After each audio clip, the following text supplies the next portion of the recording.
Hi everyone, welcome back to Lifting the Lamp. Well, seeing as it was International Yoga Day this Tuesday just past, I decided to continue my yoga series. Tonight I'm talking about another of the great yogas, Bhakti Yoga. So in this video I'll be talking about what Bhakti Yoga is, why it's so important, how to practice it, and how to grasp the simple yet beautiful truth that is at the core of all Bhakti Yoga practice, and that is essentially divine love. So this is a beautiful topic. Let's jump straight into it. As with all other types of yoga, Bhakti is a method of uniting with the divine. The specific way in which the Bhakti yogi aspires to unite with the divine is through devotional practice, through prayer. In short, practices which have a deep love or an affectionate yearning as the basis of the whole practice. And through Bhakti Yoga practices, particularly devotional prayers, we are able to evoke a feeling of love toward whatever representation of the divine helps us to focus that love. And then once that love becomes intense enough, we become dissolved in it and completely absorbed in our love and completely absorbed into divinity through that love. You might not be familiar with Bhakti Yoga, but you've probably come across practitioners of Bhakti Yoga before without even realizing it. If you've ever been in the city and you've seen the Hare Krishnas dancing around through the city with their tambourines and their drums, chanting Hare Krishna, you've encountered a group of people who have bhakti as their central religious and spiritual practice. In the case of the Hare Krishnas, as they're colloquially known, you've got people who use the medium of song and dance to evoke feelings of love and devotion for their representation of God, which is Krishna, and trying to become absorbed in Krishna consciousness through the medium of music and devotional songs and devotional chanting accompanying that music. Media such as chants or songs or even poems or the like are very good at evoking an intense feeling of love. And as that love is intensified further, as the practice is deepened, it results in a sensation of complete absorption in the object of that love. And the intense feeling that is evoked is the feeling of love. And this is the key to understanding bhakti, this love for the deity, this love for the divine. But it's not a possessive love. That's crucial. It's not a love driven by attachment. It is a pure, unconditional love. Another thing that is often said of Bhakti Yoga is that out of all of the different pathways back to God, towards union with divinity, bhakti is the simplest and the quickest way to achieve that union. And because it is so simple, because the practice is so simple, so easy to be successful in and accomplish a great result relatively quickly, it has become very popular and very widespread and can be easily practiced by people from many different walks of life. And the result of this throughout history has been that in societies where there has been some kind of new religious movement which has a bhakti type practice or a devotional practice at the center of everything it does, it can very easily become a mass religion and make spirituality accessible to multitudes of people, where before it might have only been the purview of an intellectual elite. So one example of this is, of course, in this civilization which the word bhakti is native to, that of India. Bhakti Yoga is said to have originated with Lord Krishna, and the reason why it's attributed to Krishna is because we find the first sort of Bhakti Yoga practice set out in the pages of the Bhagavad Gita. And then several hundred years later, after the Bhagavad Gita had first come on the scene in ancient India, in medieval India, we saw the arising of the Bhakti movement, which spread throughout the Indian subcontinent and saw a mass religious revival spreading through India. And one thing that was significant about this Bhakti movement was that people from all walks of life were engaging in the practice of Bhakti. They were doing simple yet effective devotional practices through prayer to whichever deity they saw as the most approachable face of God. And this was a real break from the kinds of religious traditions of the past in India, where primarily the kinds of forms of worship of the various aspects of Brahman, the various gods, took a more ceremonial or ritualistic type nature. And there were these complex rituals and ceremonies with certain incantations, which you really needed to be part of the Brahman caste to really understand or practice. And these kinds of religious practices, of course, were not as accessible to people that were outside of the Brahman caste. Similarly, in ancient Palestine in the 1st century, the Jesus movement can be seen as a flourishing of a devotional religious community. If you read the Gospel of John in particular, what seems to be described in those pages is, in essence, a devotional form of religion. The way to the Father is through me, love one another as I have loved you, and so on. And once again, with the arrival of this new form of worship, it allowed something which was once cloistered away in the temple in Jerusalem, which was the only place that you could worship, and you had to have enough money to make sacrifices in the temple. And in order to understand the scriptures, you needed to be literate. Suddenly, that whole status quo of how God could be worshipped was disrupted. And all you needed to do was to love God, and you had a direct line to God. And there was no priesthood gatekeeping access to divinity any longer. Until several hundreds of years later, when a new priesthood arose and corrupted those teachings beyond recognition. But that is the other beautiful thing about Bhakti, is when the practice of Bhakti spreads to a large enough group of people, it has a democratizing effect on religion and spirituality. And what is it that makes Bhakti so accessible? Well, it's because of the elegant simplicity of the practice and what is needed to be successful in the practice. It's love. All that is really needed to succeed in the practice of Bhakti is a genuine, heartfelt love.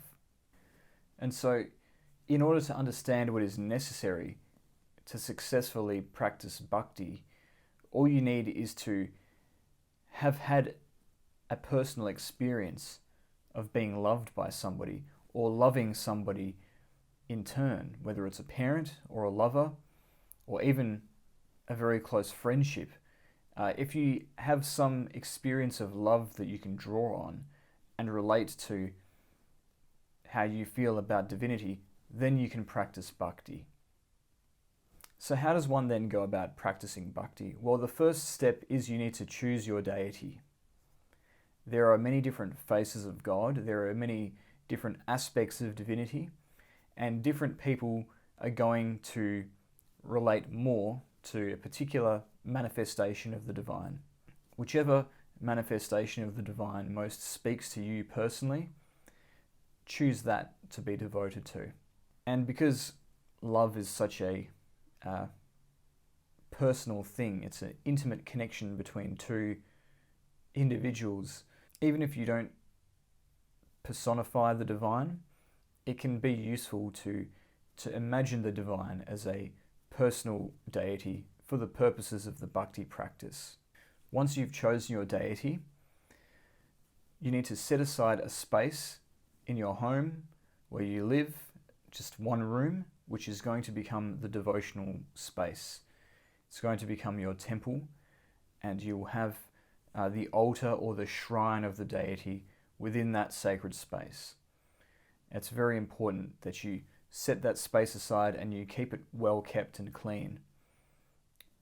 As though you had an honoured guest in your house, you wouldn't want them to be staying in squalid conditions. You would want them to have the very best experience that they could while they were staying in your home. And so it must be for the deity. You might consider burning an incense which evoked the feeling of the deity or the aesthetic of the deity, or use colours or objects which evoke that same aesthetic, or have objects on an altar or in a shrine which would be pleasing to the deity, within which the deity would feel welcomed and within which you can begin to approach the deity and build a relationship. Once you've set up the space in this way, you can begin to engage in devotional practices. What are the kinds of practices, devotional practices, that are most important? Well, there's a lot of devotional practices that you can do, but the most important type of devotional practice of all is prayer. And if you do no other kind of practice at this point, at least do prayer. Now, at this point, it's important to define what a good prayer looks like, because a lot of people have got the wrong idea about prayer. People think that to pray means that you ask for something. I used to have this conception when I was much younger as well, because I didn't know any better, because all I had to go off was what other people around me thought prayer was. But I rarely, if ever, ask for anything in prayer. For me, prayer is an opportunity not to ask, but just to be satisfied with abiding in the presence of whatever aspect of divinity you happen to be in the presence of at the time, and just appreciating the company of the divine and seeking to immerse yourself as deeply in that experience as you can. That to me is the most pure and authentic form of prayer. And that's what you should really be trying to do when you're practicing bhakti. Again, the love of the bhakti practice is an unconditional love. It's not a transactional love. You don't love the deity, you don't love the divine because you think you're going to get something out of the relationship. You love the divine simply because you want to, because you see it as good in itself. And if you think about the word worship, which is really what's occurring in devotion, you're worshipping the divine. To worship something means to attribute worth to a thing. To attribute intrinsic worth to a thing. Not to attribute worth to it because of what it can get you, but because you value the thing itself, because you value the person themselves, just for who or what they are. And that is the attitude with which we must approach the divine. In terms of the frequency of the devotional practice, you can do a devotional practice for a lifetime, and there are people who have done that. But the bare minimum amount of time to leave aside if you want to do a serious devotional practice is 9 weeks. And during those 9 weeks, you should try and pray to the deity once a day at the very least. And if you can, don't limit your practice to the temple, to the shrine, to your prayers to the deity in private. Whatever feelings of love and affection that you manage to generate during the devotional practice, try and bring that out into the world with you. And see the people around you as manifestations of that very divine principle that you are devoting yourself to in your private temple. And start to see how that attitude affects the way that you live your life. And see how it causes that love that you'd conjured in the temple space to permeate throughout the rest of your life, throughout the rest of the world around you. And take note of what it's like to experience that, because there's lessons in all of these different phases of the bhakti practice. So the essence of the bhakti practice is to love the divine. But how should we love the divine?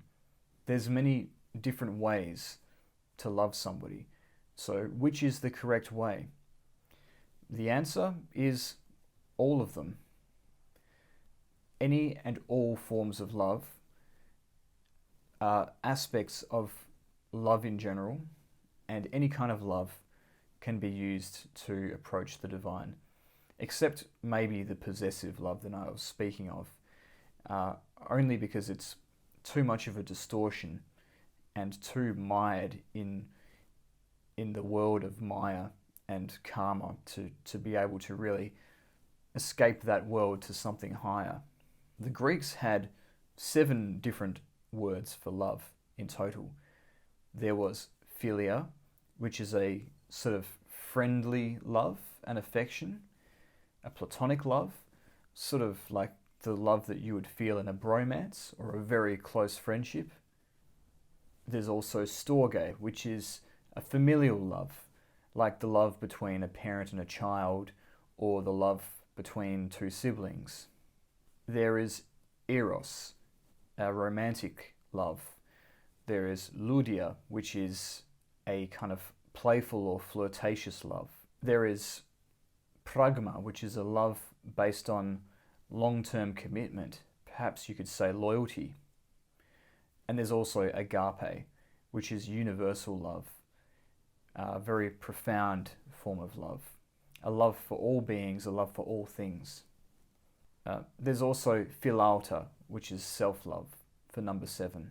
And I would recommend trying to approach the divine from the angle of each of these forms of love, to get a complete picture of the experience of love, and a more complete kind of relationship with the divine that you are expressing devotion to. To love the divine as if you are loving a person for whom you feel one or the other type of love, and see where it takes you. And express that love through the medium of prayer. And as you continuously engage in the devotional practice, you will find the feelings of love intensify with each practice. And one day you will start to feel, strangely, the love being reciprocated. And that is a beautiful stage of the practice. And then there's a further stage after this where that love becomes so intense that it becomes a mystical state, a state of complete absorption in and identification with the divine, so that you find yourself fully immersed within that divinity and so one with it. But ultimately, the most important thing out of all of the different aspects of the bhakti practice that I've discussed is that love. I'd like to share a story with you just to illustrate the importance of love to bhakti practice. I've got a friend who is friends with one of the most senior people in the International Society for Krishna Consciousness. And because of our mutual friendship, I had the opportunity to speak to this individual many years ago. And he told me a story about a devotional practice that he and some other devotees engaged in.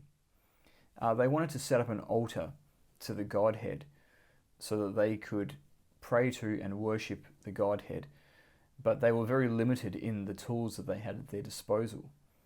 So they took a toothbrush and they put a toothbrush on the altar and they began to worship the toothbrush. And the practice worked. And the lesson in that story is this: it doesn't matter what the object of the devotion is. What you put in that place to represent Godhead, to represent divinity, it can be a toothbrush if you please. But the more important thing, the only thing that really matters to the bhakti practice, is the attitude with which you engage that practice. It is the attitude of worship, To be more specific, in the context of bhakti, it's the attitude of love. And why is that love so important? Because in some mysterious sense, God is love. And so by feeling love, engendering love, you are literally tapping into God energy. And if the higher divine nature in all things is analogous with the implicit unity of all things, and love is the thing that unites everything, then by experiencing love, by immersing yourself in love, you are rediscovering God, you are reconnecting with God, and the purer that love is, the purer and the more direct and the more powerful your connection to God will be, and your understanding of God will be. And that is the great, beautiful mystery that lies at the heart of bhakti. And if only you can feel that authentic love on a continuous basis, then success in bhakti is only a matter of time for you. I hope that you enjoyed that. This has been part of my yoga series. I've got a playlist on yoga on this channel, so check that out if you want more on yoga. Otherwise, what are your thoughts on this topic? Any experiences, any questions or comments you might have, leave those down below. If you support what I'm doing on this channel, please subscribe. Otherwise, thanks again for listening, and I'll see you next time.